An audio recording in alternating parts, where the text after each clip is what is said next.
Que bom estarmos aqui na casa do Senhor para agradecer, para pedir e agora para ouvir um pouquinho do que o Senhor tem para nós na palavra dele.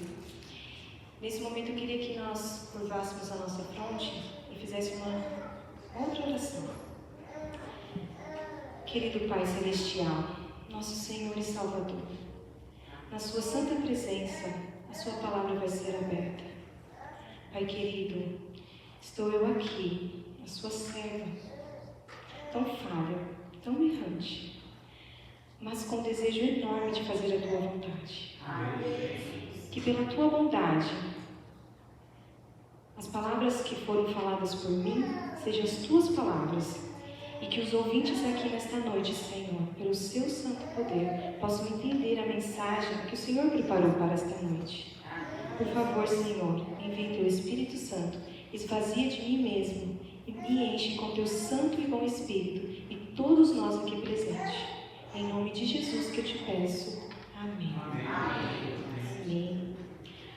Bom, o título da mensagem desta noite, o último mergulho. Vamos abrir a nossa Bíblia em 2 Reis, no capítulo 5. Nós vamos ler juntos essa história que todo mundo conhece, mas a palavra de Deus ela se renova cada vez que nós lemos. E cada vez que a gente abre a palavra de Deus, é o Senhor falando conosco, e essa história se encontra na Bíblia para que a gente possa aprender grandes lições. 2 Reis, capítulo 5, nós vamos ler do verso 1 ao verso 14.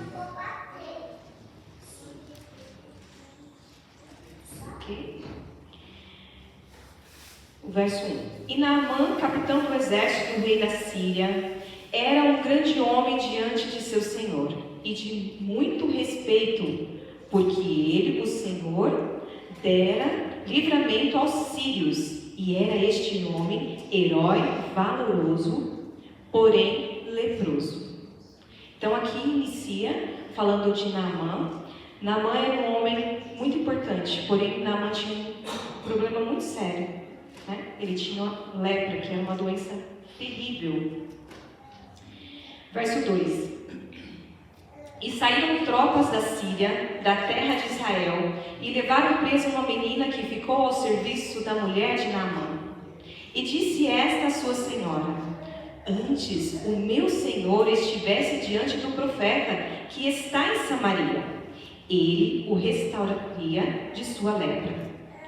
Então foi Naamã e notificou ao seu senhor, dizendo: assim e assim falou a menina, que é da terra de Israel. Então disse o rei da Síria: vai, anda, e envia uma carta ao rei de Israel. E foi e tomou de sua mão 10 talentos de pratas, 6.000 ciclos de ouro e 10 mudas de roupas. E levou a carta ao rei de Israel, dizendo: logo em chegado a ti esta carta, saibas que eu te enviei Naamã, o meu servo, para que cures de sua lepra. E sucedeu que, lendo o rei a carta, rasgou as suas vestes e disse: sou eu Deus para matar e para vivificar, para que este me envie a mim um homem, para que eu o cure da lepra? Esse rei não conhecia o rei que era o Deus verdadeiro, da onde ele vivia, né? Pelo que deveras notai, peço-vos e vede que busca ocasião contra mim. Sucedeu, porém, que ouvindo Eliseu, o homem de Deus, que o rei de Israel rasgara as suas vestes, mandou dizer ao rei: por que rasgaste as tuas vestes? Deixe vir a mim e saberá que há profeta em Israel.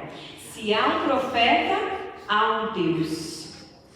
Veio, pois, Naamã com seus cavalos e com seu carro e parou à porta da casa de Eliseu. Então Eliseu lhe mandou um mensageiro dizendo: vai, lava-te 7 vezes no Jordão, e a tua carne será curada e ficarás purificado. Porém, Naamã muito se indignou.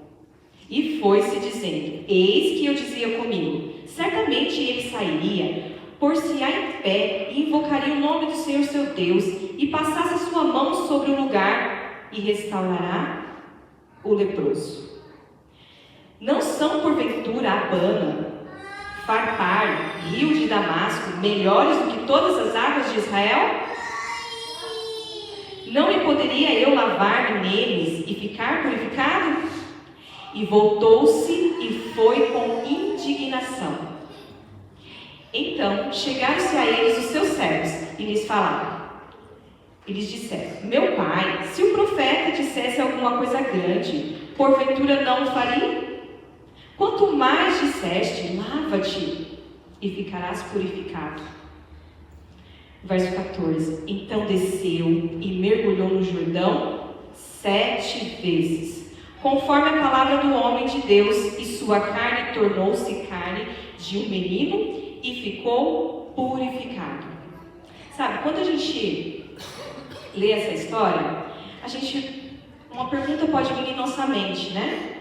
Por que será que a bênção veio apenas depois do último mergulho? Por que ele não foi curando aos poucos, né? Por que a cada mergulho ele não foi melhorando? Por que o último? Sabe, havia detalhes que precisavam ser ajustados na vida de Naamã antes que o milagre acontecesse. A experiência de Naamã pode ser a minha experiência, pode ser a sua experiência, né? E pode responder muitos porquês de nossa vida. Sabe, por que será que a bênção veio apenas depois do último mergulho? Por que será? Pode passar aqui, por favor. Bom, uma das respostas é porque Naamã, ele precisava aprender o valor da humildade. Naamã estava com um orgulho assim muito no auge, né? Ele era o capitão, ele era um homem importante. Então, olha só o que ele fala no verso 12: não são porventura Abana e Farpar, rios de Damasco, melhores do que todas as águas de Israel? Não poderia eu lavar neles e ficar limpo? Então o coração dele estava cheio de quê? De orgulho, né? E ele achava que quando ele chegasse em Israel, ele seria recebido com festa, com aplausos, digno de um grande capitão, né? Mas, porém, Eliseu nem ao menos foi à porta para recebê-lo. Então, aquilo feriu muito o orgulho de Naamã. Lá os rios mencionados por Naamã eram realmente rios muito belos, né? Eles eram, em volta desses rios, tinham bosques muito lindos.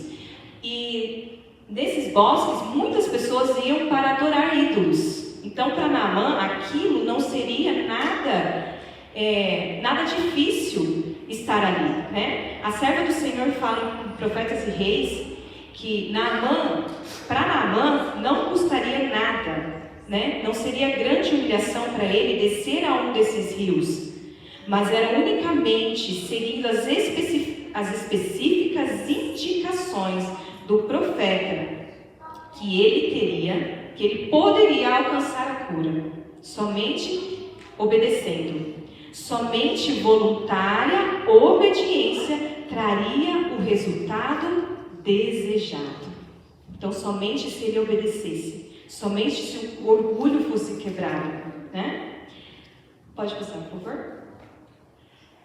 Em Primeiros Escritos, na página 119, olha o que diz ali, ó. Se o orgulho e o egoísmo fossem postos de lado, 5 minutos bastariam para remover a maioria das dificuldades. Gente, 5 minutos.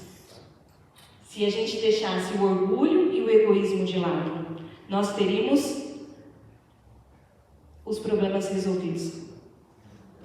O orgulho, ele impede a ação de Deus em nossa vida. A humildade é uma qualidade que agrada a Deus. Como Deus se agrada de um coração humilde. Sabe, e um coração humilde, ele sabe, e ele aprende muitas coisas. E uma das coisas que uma pessoa humilde aprende é a submissão. E a submissão, aliás, a vida cristã, ela é baseada na submissão, né? As mulheres aos maridos, os maridos aos homens e a igreja a Deus, que é a cabeça suprema. Então, há submissão no reino de Deus, né? Vamos abrir a Bíblia em Tiago 4, o verso 6. E ver o quanto essa humildade alegra o coração do Senhor. Tiago, o verso 4, capítulo 4, verso 6. Olha o que o Senhor diz. Antes, Ele dá maior graça. Portanto, diz, Deus resiste aos soberbos, mas dá graça aos humildes. Como um coração humilde agrada o nosso Deus. Ele dá graça aos humildes. Um jovem, ele havia saído do seminário. E ele foi convidado então para pregar numa igreja. E ele preparou todo o sermão, esboçou no papel tudo que ele tinha que falar. E quando ele chegou na igreja, ele estava lá com o coração todo cheio, segurou sua Bíblia fortemente em seu peito, subiu ao púlpito e começou a falar. Só que quando ele começou a falar, infelizmente, o sermão dele foi um fracasso. Ele tropeçou nos versículos, ele se emaranhou nas histórias e se equivocou nos relatos bíblicos. O coração dele estava tão orgulhoso porque ele estava ali numa grande igreja, porque ele havia terminado o seminário, que ele se esqueceu da humildade. Quando ele terminou o sermão, ele desceu pelo outro lado. Um senhor estava sentado ao piano e chamou esse jovem e cochichou ao ouvido dele. Jovem, se você tivesse subido como está descendo, estaria descendo como subiu. Naquele momento ele se sentia humilhado. Então aquele homem disse a ele que se ele tivesse subido como ele desceu, ele desceria como ele subiu. Porque todas as coisas vêm do Senhor. E o nosso orgulho não é nada. Segundo ponto. Porque Naamã recebeu a bênção somente depois do sétimo mergulho.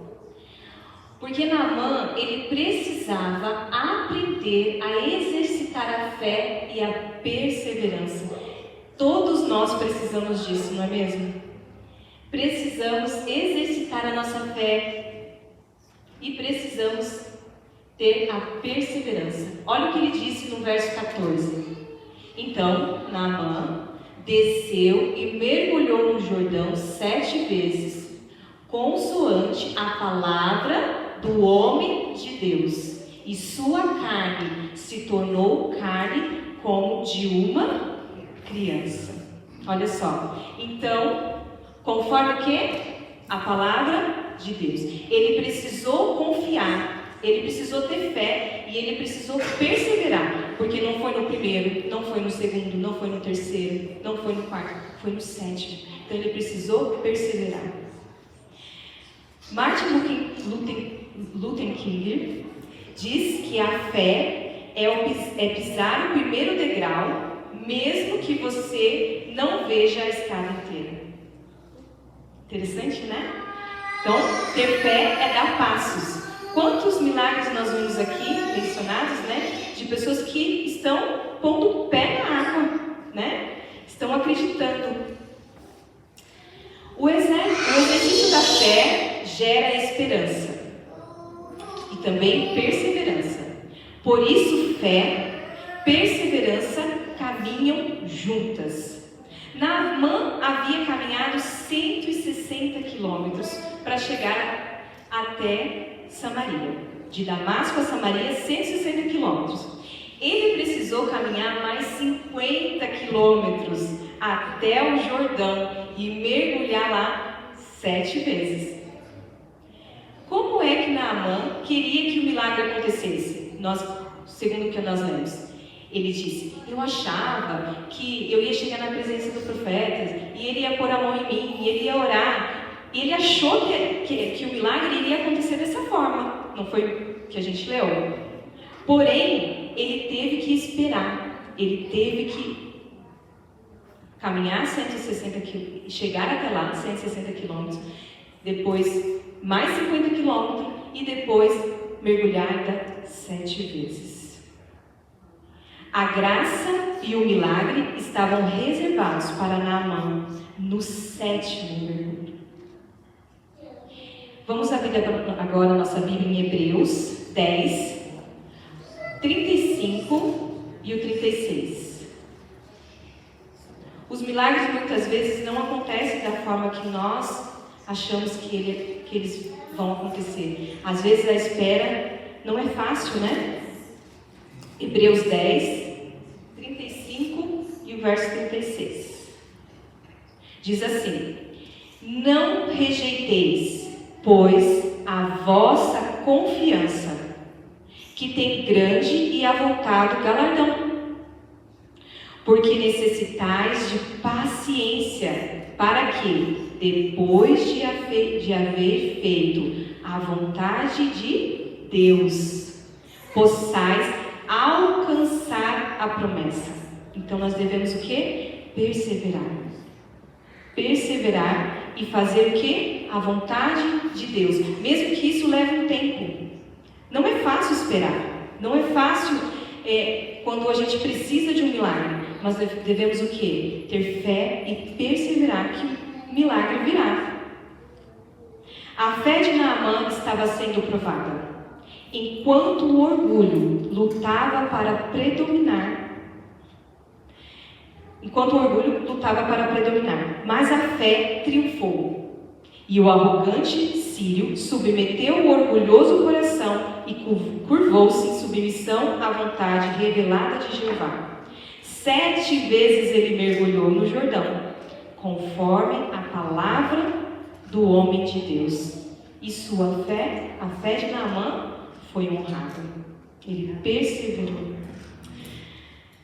Sabe, ninguém alcança a promessa sem confiança e perseverança.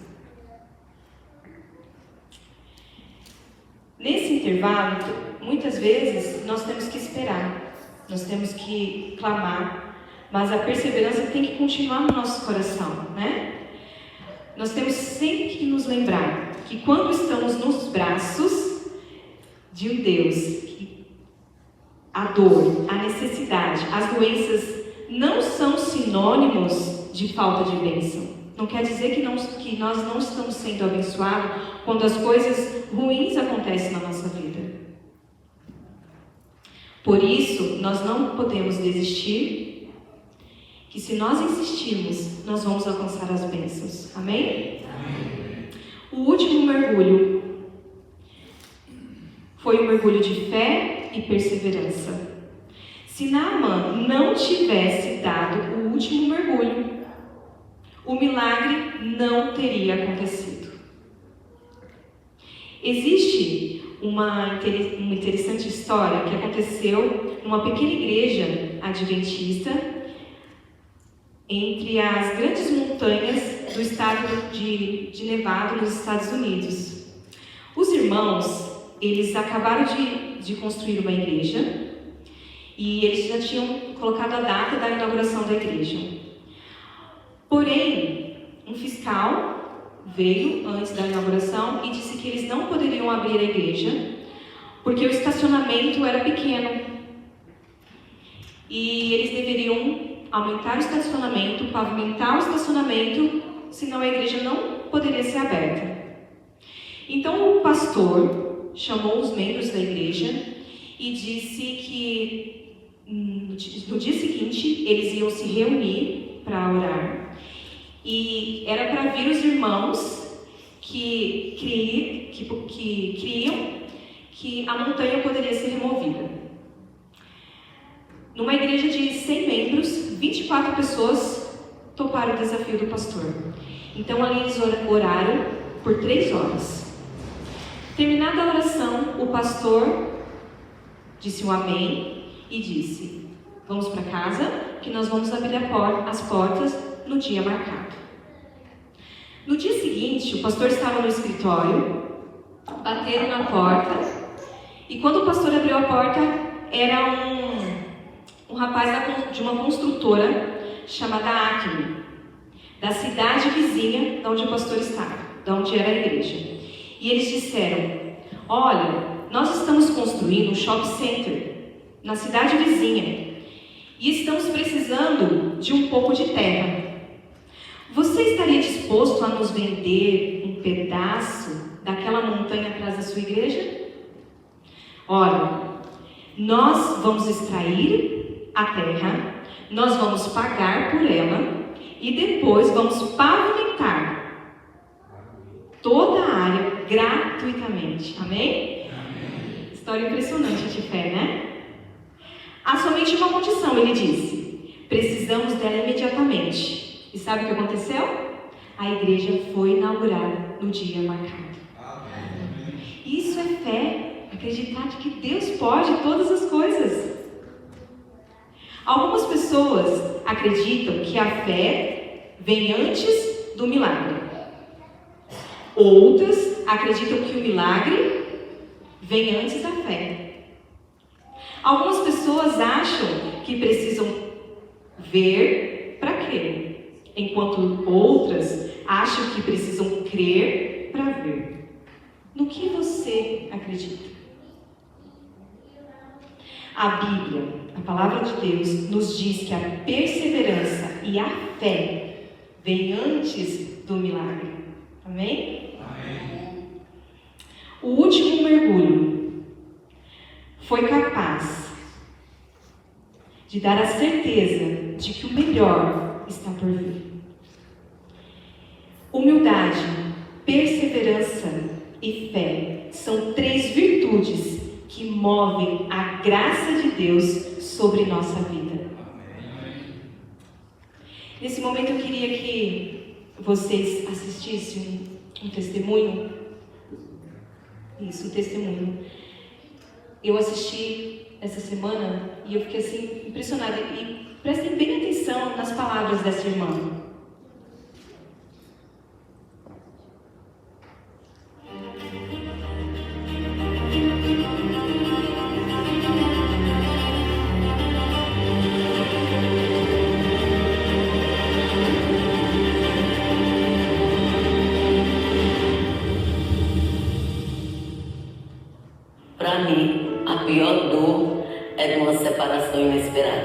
O dia 8 de março, para muitos, né, no nosso calendário, é o dia da mulher, né? É o dia que todas as mulheres vão ser homenageadas.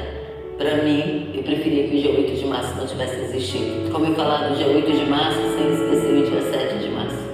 Né? O dia 7 de março eu era diretora de jovem, numa igreja aqui em Santarém, e onde a gente estava muito envolvida, mas muito envolvida mesmo para a gente fazer uma mega programação para as mulheres. E principalmente no JA.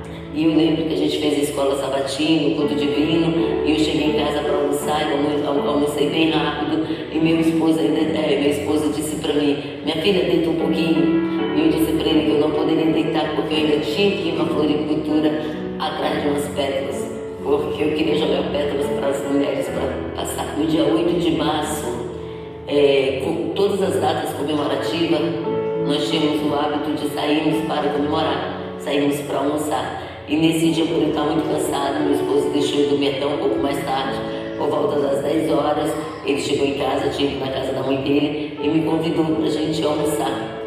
E quando a gente ia saindo para almoçar, eu lembro bem, ele abriu o portão. Quando chegou no portão, ele voltou, deu 2 beijos nas mãos dele e beijou meus joelhos. Colocou as mãos dentro dos meus joelhos e disse assim: minha filha, uma das partes mais bonitas que eu acho do teu corpo é o joelho, porque eu sei que são eles que dobram por mim. E depois dessa frase, depois da gente sair, não foi 15 minutos para eu estar sem ele, para eu voltar para casa viúva.